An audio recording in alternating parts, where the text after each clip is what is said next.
I've been working on Travis's case ever since it happened, and I know exactly when it happened, when he was killed.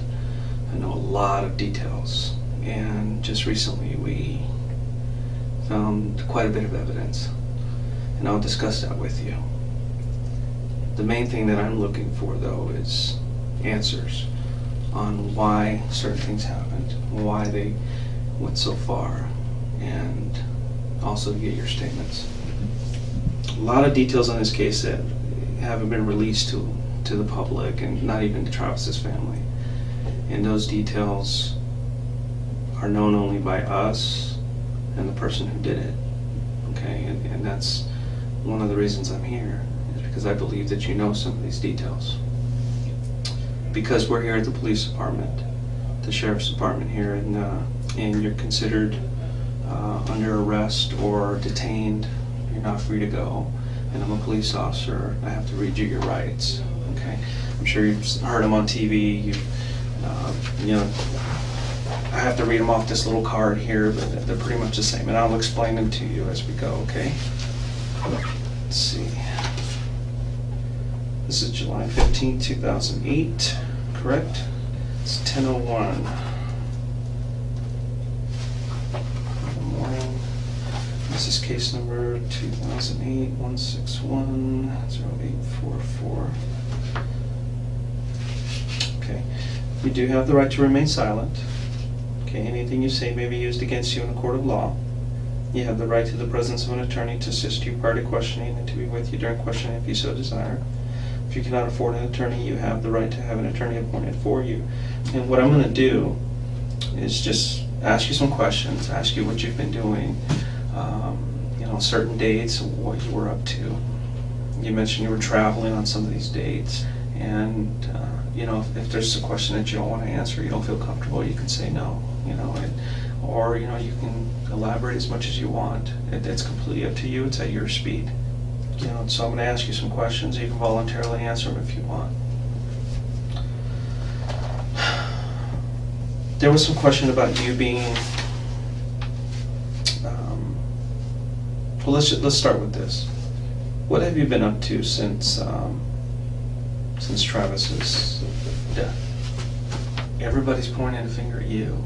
Everybody is saying, "I don't understand what happened to Travis. I don't know who killed him." But you need to look at Jodi. And sometimes the simplest answers are the correct ones. And that's one of the reasons I started looking at you a little bit closer. And over the last month or so, I've gotten into Travis's life, talked to all his friends, his family. I got a really good understanding of who he is now. And I got a very good understanding of your relationship with him. And I'm kind of just putting two and two together. What was going on between you two? I know the relationship that you guys had was of convenience sometimes. Obviously you weren't boyfriend and girlfriend anymore, but you were still having a sexual relationship, which, well, the way Travis thought, by getting into his head and everything that he's written in his journals and everything I found out about him, he truly had feelings for you. And for some reason, he felt that the relationship between you and him was somewhat unhealthy, but he couldn't stop it. And I assume that's probably maybe the same way you felt about him, or the whole trust issue keeps coming back into my mind.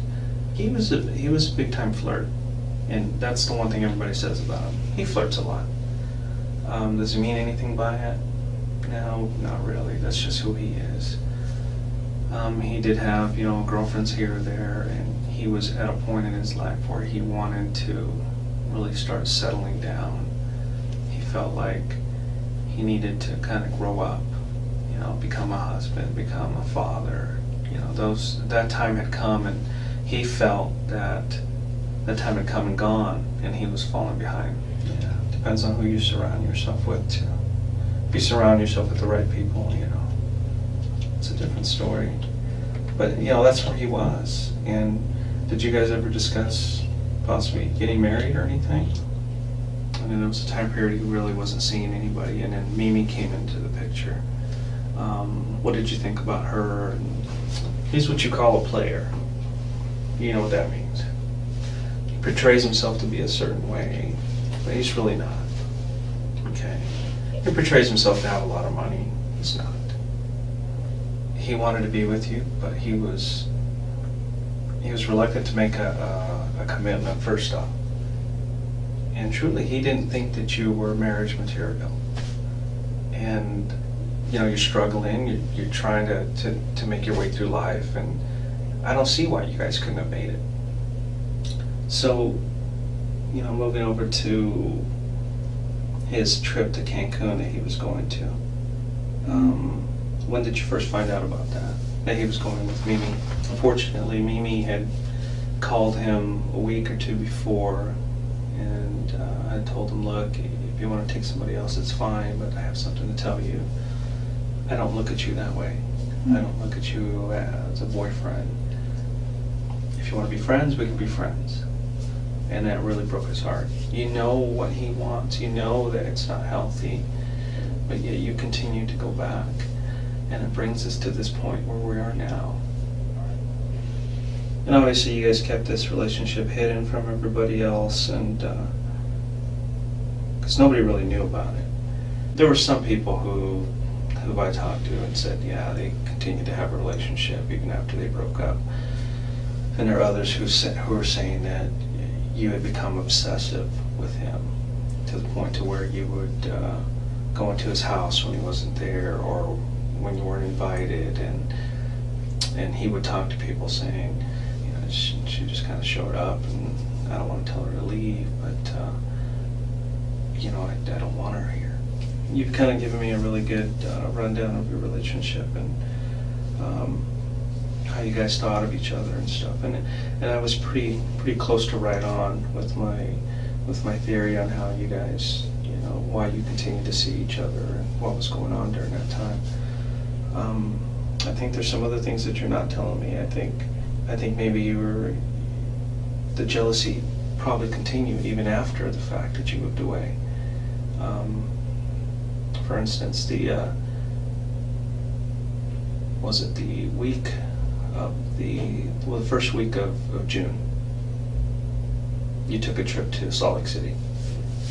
You left on, was it Monday the 2nd, right? And you didn't get to Utah until Thursday, you told me, and that's the 5th. Monday, that's Tuesday, Wednesday, Thursday, yeah, 5th. Okay, so we have, it's like 48 hours there that, well, obviously 3 days, but there's 48 hours. So this trip took you a little over 48 hours there. Beautiful little place here, except it's kind of smoky. I've gone over this trip over and over in my mind and on paper. And even if there's still 20 some odd hours, even if you pulled over to sleep a couple of times, you mentioned that. If you slept for 10 hours, it would still leave 18 some odd hours for something else. Okay. This is what people are focusing on, is this trip that you took. Because they're saying she left, she didn't get to till Thursday. Wednesday? That's when Travis was killed. Your cell phone was turned off between here and here. But the last place it pulled it was here. The next place it turned on was here. What does that show me? Is there plenty of time for you to do that? Yes. And do I believe that you had come to visit Travis? Yes. I truly believe it. Did you have the opportunity? Yes. You were traveling alone. There's no other witnesses. Your phone just happened to turn off from here to here. And then it magically, you were lost. You couldn't have maybe pulled over and found it, or okay, this. I've been focusing on this and going over and over in my mind why this happened, why your phone turns off here outside of Los Angeles.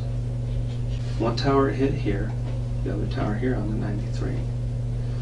There is no way somebody can get on that 15 and magically get on that 93.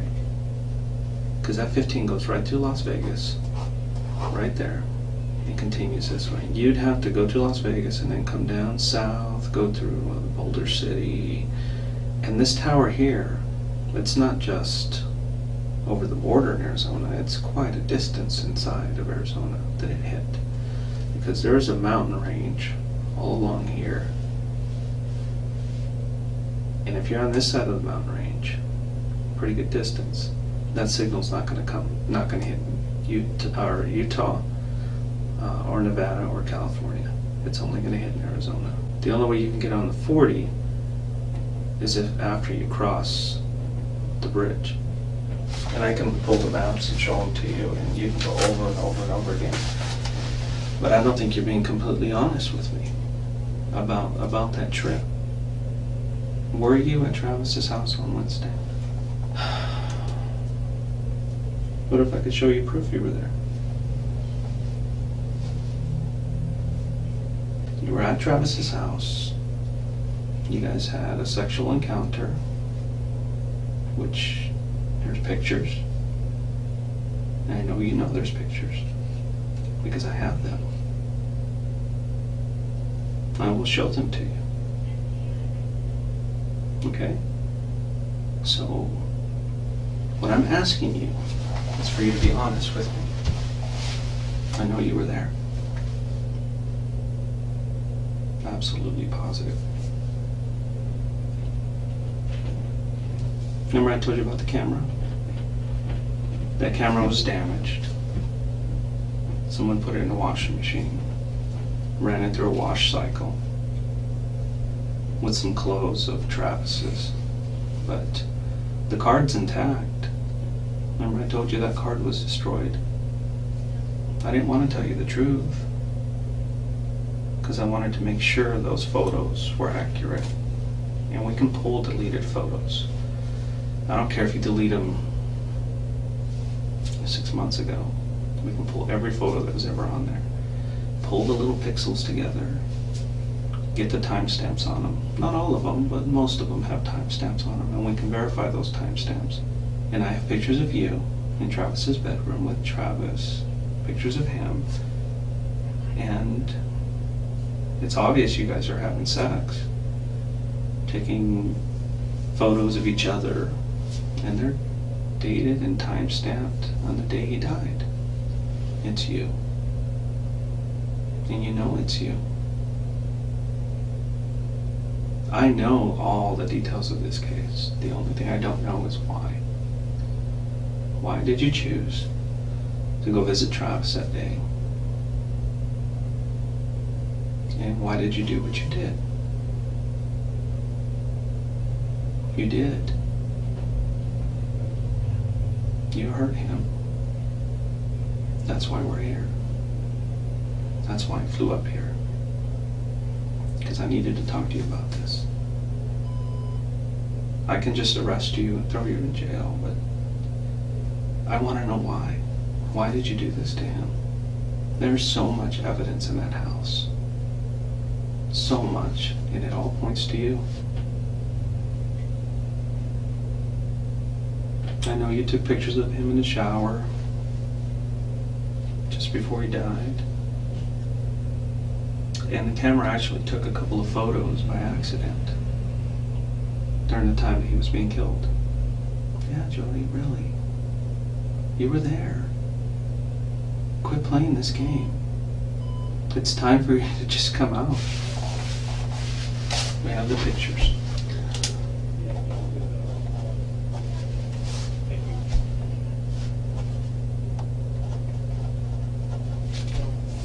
We have your blood at the scene.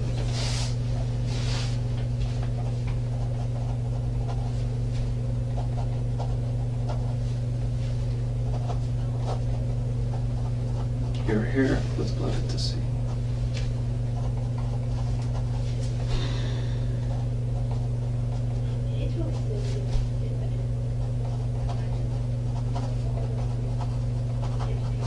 your left palm print at the scene, in blood.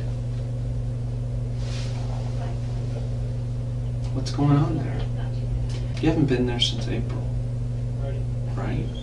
And this hair was not just a hair, you know, from the shower or something. This hair was stuck with blood, and obviously had blood on it at the time it got stuck where it ended up. And that means that that hair wasn't there very long. The follicle will usually dissipate and go away after a certain time. It'll fall off, the hair itself. You absolutely cannot explain that away.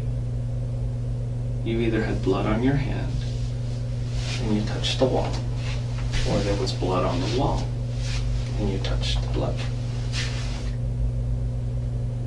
Jodi, this is over. This is absolutely over. You need to tell me the truth. You can continue to do this, okay? A records check shows you that you guys reported a gun stolen. 25 auto. Just happens to be the same caliber as the weapon used to kill him. Yeah, along with multiple stab wounds. Jodi, if you want, I can show you some pictures of him. Do you want to see pictures of him? Why? Because you don't want to remember?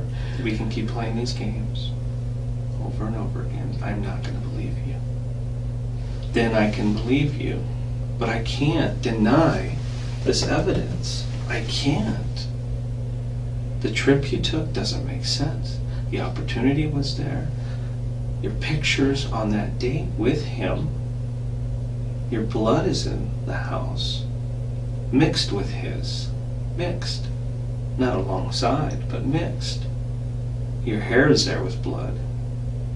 And your palm print is there in blood. Was there anybody else with you? Because that's when the blood was left on, the bloody palm print was left on his wall. I don't know what to tell you. If you were in my shoes and I had this evidence against you, what would you say? I know you tried to wash him off, try to get some of the blood off, try to clean him up a little bit. But you're even denying the pictures of you being there. There's pictures of you laying on the bed in pigtails. And I've got pictures of you that I've blown up, and you've got the little mole right there. It's the same one. It's you. It's obvious. I can show you some of these pictures. Do you want to see the pictures? Will that change your mind? Okay, let me take a break and let me go find them. And I'll bring them and show you. That's not what everybody else says. Well, they know he was jealous, but they think that you are absolutely obsessed. Obsessed is the word that they use. That's the word I hear from everybody.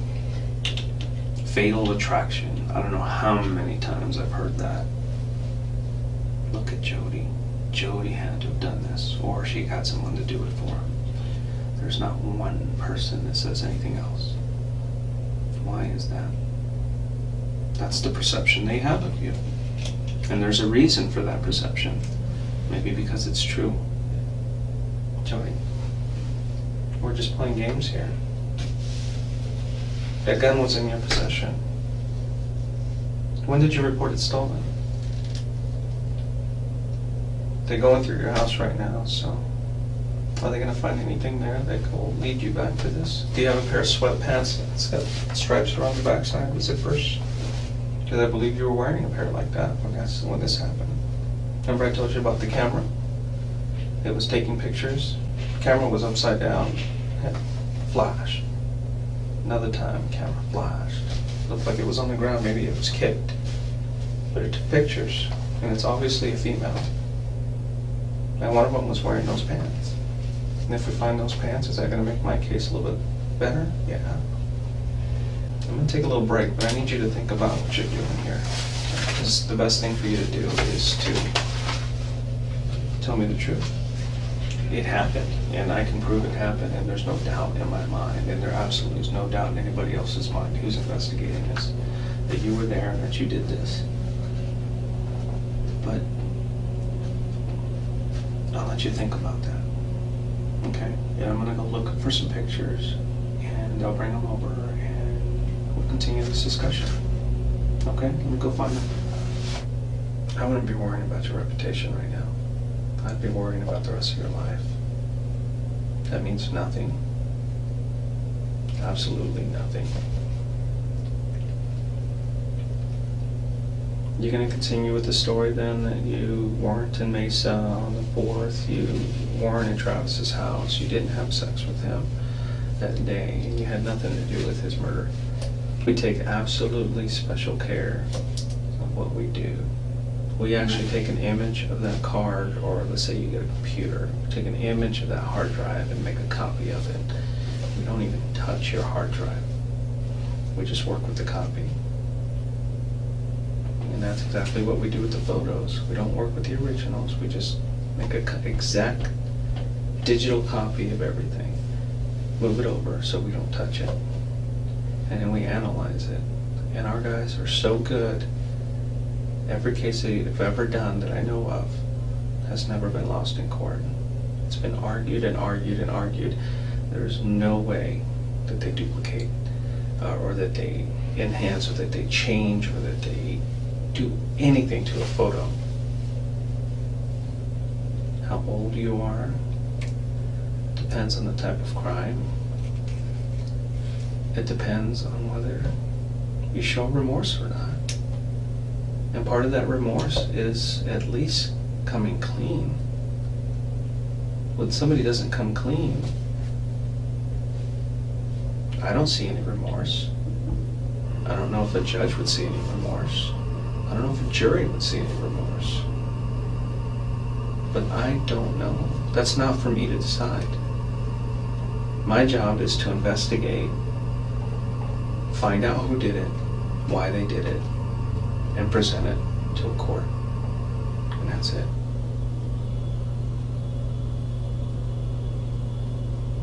You have something to tell me, but you're just so resistant.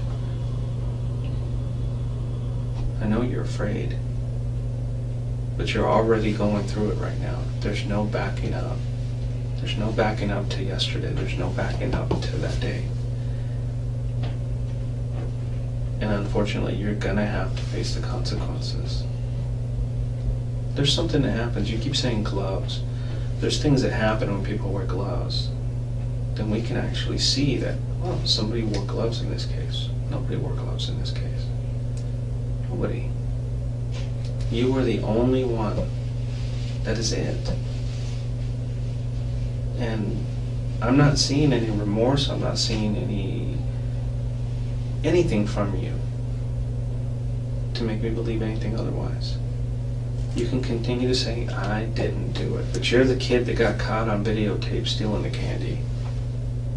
And you continue to say, it wasn't me. I have the proof. I have the pictures. It wasn't me. I don't think you would admit to it if your own mother saw you do this. And she told me, yeah, I saw her do this. You would say, no, it wasn't me. Why won't you admit to it? Did you have anything to do with the death of Travis? There's no way. No way. The blood? No. I wouldn't want to. I seriously would not want to. You need to come out and tell me why this happened. I will not accept any other excuses. I will just move on with my investigation, with my final report, submitting all the conclusions and all the evidence. And we can just let that judge and the jury decide. You yourself said that if you were in my shoes, you would think that I was guilty.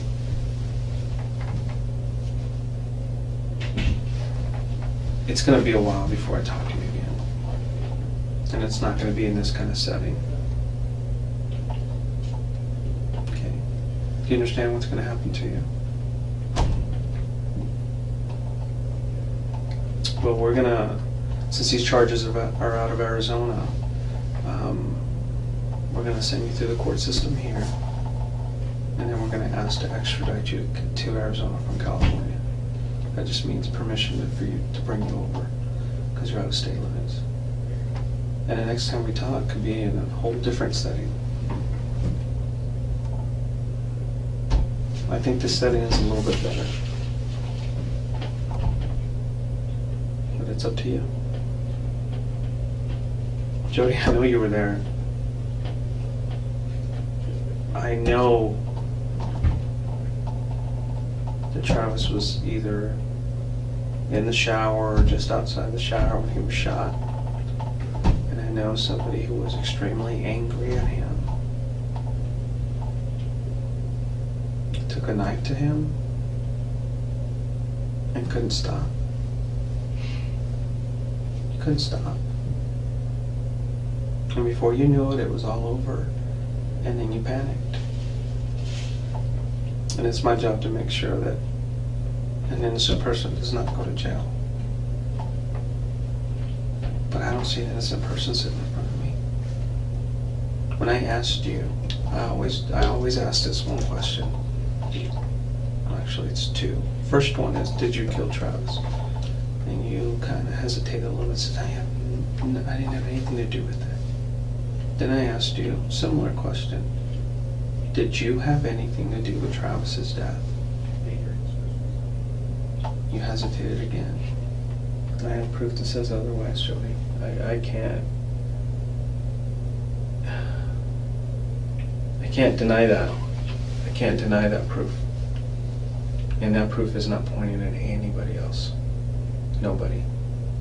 Nobody in this entire world except you. Nobody else was in that house that day, except you. You were the only one. You and him, alone. Okay, so there's no reason your fingerprints should be on it. Okay. Because that thing's off at a lab right now. And they're hopeful that they can get some prints off the camera. And if your prints come back on that camera, what are you going to say?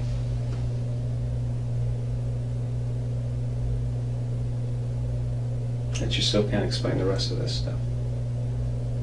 Because that blood is in blood. I mean, it's part of the print. Unless you cut yourself at the beginning of the year and left your palm print in blood and it stayed there until he was killed. No, you can't explain it.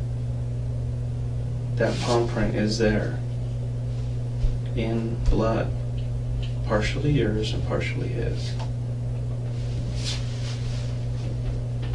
Possible?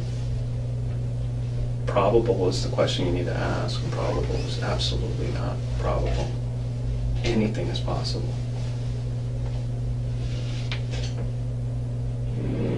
That's why I'm here. That's why I traveled here. Because I came here to arrest you. And get an explanation from you. That's the second reason. And since you're not giving me an explanation, I guess we'll just continue with the you do have a reason to hurt Travis. There's a whole history of you two. Everybody knows it. Why is everybody saying that you are capable of hurting him? Everybody says it. Have you ever had any anger issues before? Never in your past? Or you lose it sometimes? You taking any medication or anything?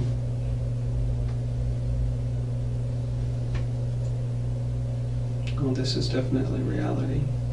We are sitting here inside of an office, the sheriff's department, and you are facing first-degree murder charges. Going to be booked into jail, and eventually you will be brought back to Arizona, and you will stand trial. That's the reality. And once you realize that, I think you'll be better for it. And if you really wanted to embrace reality, you would sit here and explain to me why this happened. But you refuse. And there's one thing that I can never get out of my head, ever since the first day I talked to you, is There's an old saying that, someone's just not acting right. Look into it. You have not acted right from day one. From day one when I talked to you on that phone, I just sensed that you weren't acting like somebody who used to love this guy, or who still loved him. And even now, when I told you that I have all this evidence against you and that you're facing first-degree murder charges, you're just not acting right, Jodi. You're acting like somebody who's guilty. You tell me. I know because I've been doing it a long time. But within the first 30 seconds to a minute of a conversation, I know when somebody's acting right. There's a certain way people act. I see reality. When I accuse somebody of committing a heinous crime or something very serious, reality hits in, and they definitely act a certain way, and that's not you. You act just like everybody else who I accuse of doing a crime, who did it. And there's no other way to tell you. Well, it's not really something you need to focus on anymore. I think you need to focus on the truth, but it's something that you refuse. So if you don't want to continue, then we'll just move on to the next step.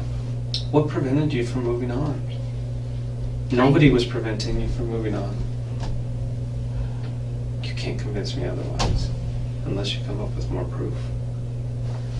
And I want to go over why you visited him that day, what you guys talked about, what caused you to get so angry, the details on how it happened. And it's something that you probably don't want to remember, but it's something that I need, because for me to finish a case completely, I need to know not just the details, but what was going through your mind, because I need to present that as a full picture. Because if I don't feel that I've completed my job. Then my job is to speak for him, not anybody else. My job isn't to speak for you. My job isn't to speak for his family. It's to speak for Travis. And I know something horrible happened that day. Absolutely horrible. Something that could have been avoided. Whether something was planned, I don't know. Whether you planned it or whether it accidentally happened or something got out of hand, I don't know. All I can do is speculate.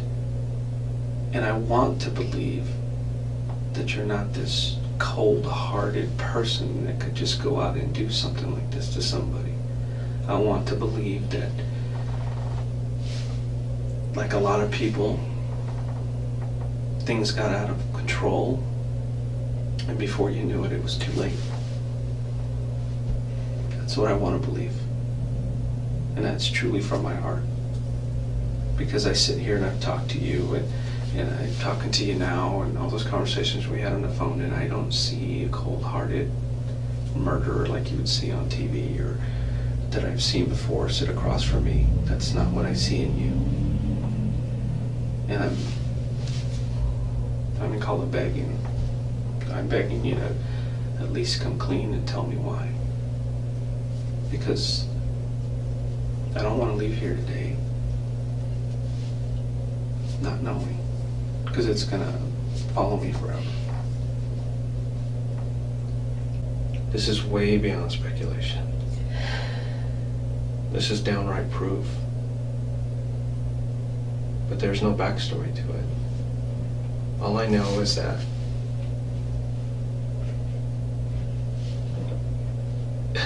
I need a story, or else it's just cold. You don't look like the person that would plan something like this. You're just not that person. I can believe other things, but not that. But without the truth, I can't paint another picture. And it's going to be up to the prosecutor to paint that picture. And if you want that prosecutor, and I've met him, And you don't want him painting that picture, because he is good at what he does. I've worked with him before. And you allow him to paint that picture for you, it's not going to be good. Well, you'll probably be taken across the street to the county jail. You'll be processed through there. You'll be set in front of a judge, at least within 24 hours. And there's a warrant for your arrest, and the bond is $2 million. If you can come up with a $2 million bond, then the judge will decide whether to, accept that $2 million or not. At that point, we're going to file extradition papers. Basically, our courts are saying that, hey, you have someone in custody on one of our charges. We want them brought back to Arizona, or at least allow us to come pick them up. And that's called an extradition hearing. You will be given the opportunity to either waive it and say, that's fine, I'll just go on my own free will, or you can fight it and say, no, I don't want to go back to. At that point, the judge would say, okay, she's not fighting this, so come get her. And then we would go. And then you'll be transferred over to the Maricopa County Jail in Phoenix. And then you will start your court proceedings there. You went to a grand jury, and a grand jury indicted you. If somebody goes on and checks public record, they can check it. We don't report anything to the news. They don't even know that I'm talking to you. How would you feel if your little brother or little sister was killed? Whether you wrote a bad check, you're facing murder charges, you're gonna go in handcuffs. That's just the way it is. Okay? They don't take different precautions for different people. It's the same for everybody. So I'm sorry.